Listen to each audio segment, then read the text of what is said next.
Bismillahirrahmanirrahim. Assalamualaikum warahmatullahi wabarakatuh. Nama saya Dudung Abdul Qadir, mahasiswa jurusan Pendidikan Dasar Program Pascasarjana UHAMKA.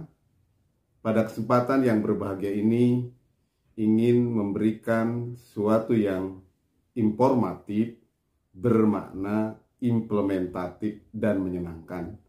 Sebuah pikiran terkait bagaimana menyelesaikan persoalan-persoalan bangsa ini, terkait bagaimana menanamkan pendidikan karakter di era pandemi melalui pembelajaran jarak jauh.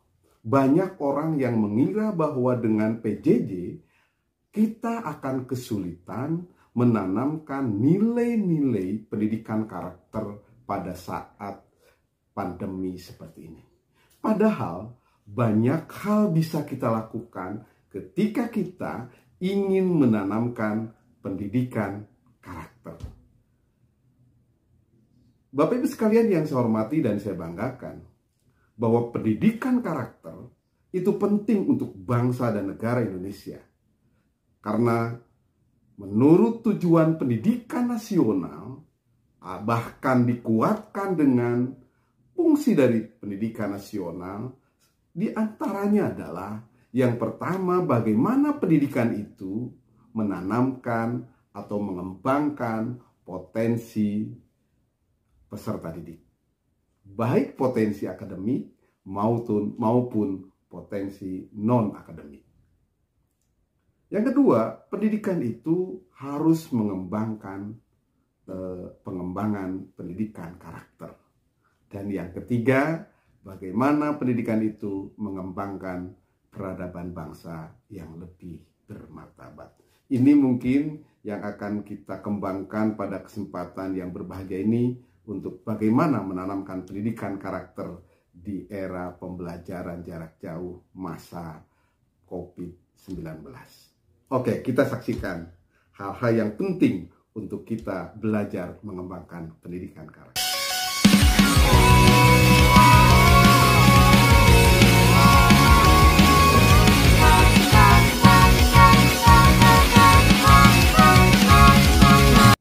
Bapak Ibu sekalian yang saya hormati dan saya banggakan, mengapa pendidikan karakter ini penting untuk diterapkan pada peserta didik kita di sekolah maupun di luar sekolah.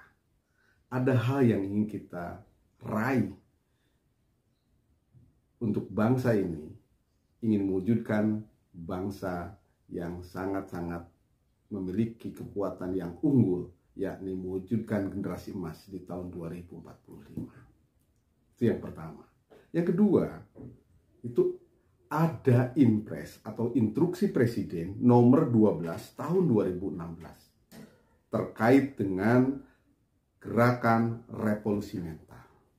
Sehingga pemerintah mempunyai program terkait yang namanya gerakan revolusi mental, bahwa kita harus mewujudkan generasi bangsa ini yang berintegritas, bergotong royong, dan memiliki etos kerja. Kalau pada dataran konsep, ini sepertinya mudah. Tetapi ketika kita mengimplementasikan ini semua, harus kita siapkan, harus kita rencanakan, dan harus kita laksanakan dan evaluasi dengan sebaik-baiknya. Yang ketiga adalah adanya Permendikbud nomor 20 tahun 2018 tentang penguatan pendidikan karakter dan literasi. Nah, ini yang akan kita kembangkan di sekolah, bagaimana menerapkan ketika suasana sebelum COVID-19 ini tidak begitu mengalami masalah. Tetapi saat COVID-19, pembelajaran dilaksanakan dengan pembelajaran jarak jauh, apa yang harus kita lakukan? Nah, Bapak Ibu sekalian yang saya hormati, saya ingin menyampaikan cara, metode yang tepat bagaimana kita menanamkan pendidikan karakter di era pandemi dalam proses pembelajaran jarak jauh. Bapak Ibu sekalian yang saya hormati, kita ketahui bersama, saat pembelajaran jarak jauh yang dekat dengan anak atau peserta didik kita semua adalah siapa? orang tua. Nah, langkah pertama yang harus kita lakukan saat kita ingin mengembangkan pendidikan karakter bagi peserta didik di saat PJJ, yang harus kita lakukan adalah yang pertama, kita mendekati orang tua. Yang kedua, kita semua warga sekolah, kepala sekolah, guru harus mengenalkan kepada orang tua bagaimana menerapkan pendidikan karakter.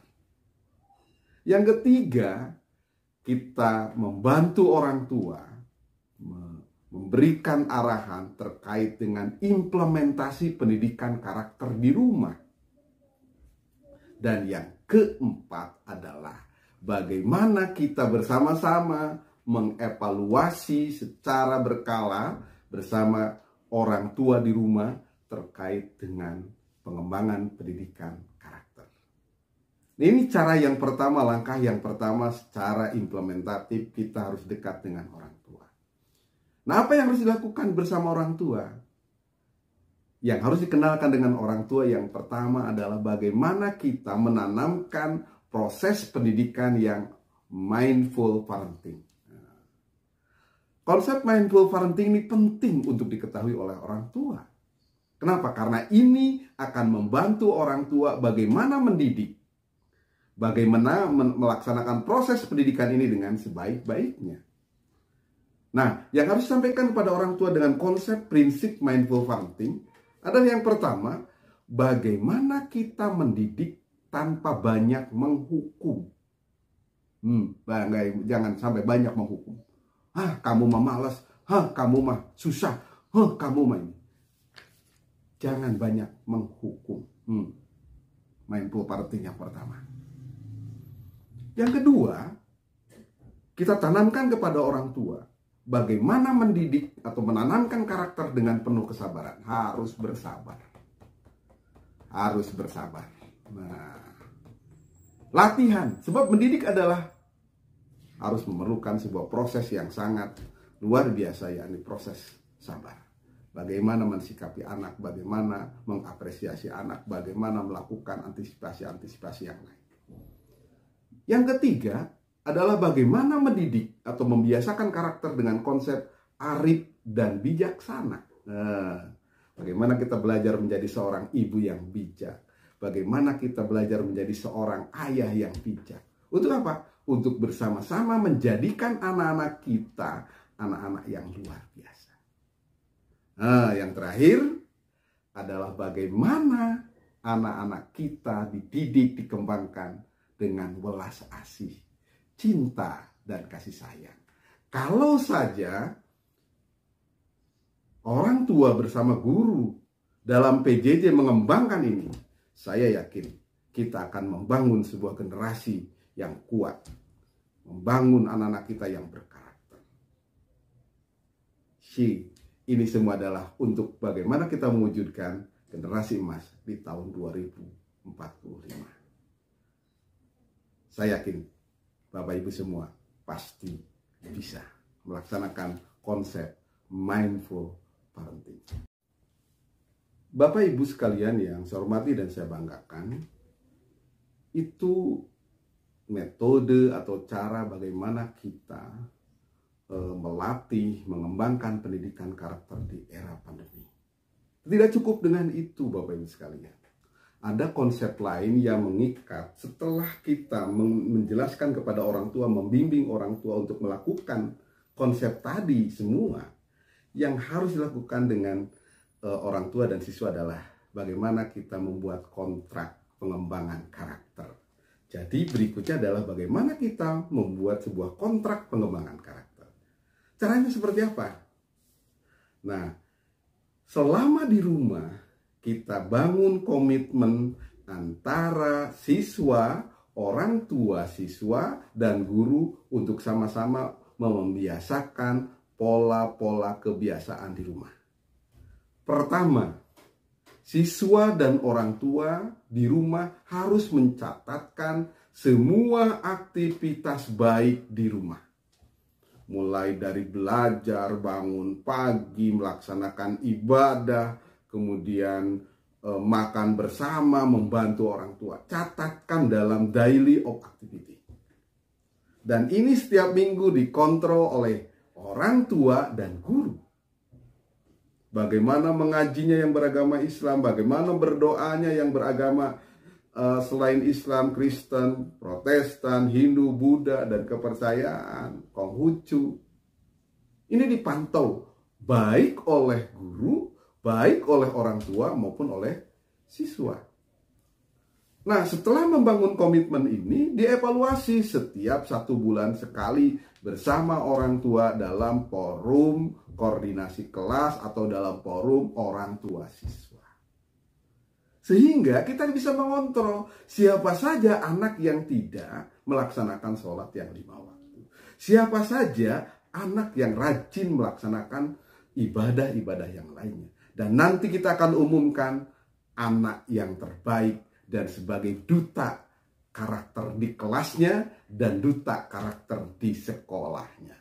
Luar biasa. Dan tidak hanya itu Bapak Ibu sekalian, kita memberikan sebuah reward kepada anak-anak kita atau penghargaan pada anak-anak kita. Bagi anak-anak kita yang membaca minimal 3 buku, kita akan memberikan penghargaan berupa sertifikat bagi siswa yang mampu membaca 3 buku dengan menyetorkan resumenya atau menyetorkan sinopsisnya, diupload di link yang sudah disiapkan oleh sekolah. Ini adalah upaya-upaya yang sangat luar biasa dan tulus dari sekolah serta guru untuk menjaga bahwa anak-anak kita tetap bisa diarahkan menjadi anak-anak yang baik. Anak-anak yang tidak lost generation. Saya pikir dengan konsep ini, bangsa kita akan mewujudkan generasi emas di tahun 2045. Saya yakin kita berdoa mudah-mudahan COVID-19 bisa segera selesai dan kita bisa mengalahkannya sehingga bangsa Indonesia bisa bangkit dan bisa mampu mewujudkan Indonesia yang kuat, Indonesia yang sehat, dan Indonesia yang maju. Mari kita sama-sama tumbuh dan maju bersama membangun karakter anak-anak kita menjadi anak-anak yang hebat. Terima kasih. Salam semuanya, semoga kita semuanya menjadi anak-anak yang hebat atau generasi yang hebat dan bangsa kita menjadi kuat. Assalamualaikum warahmatullahi wabarakatuh.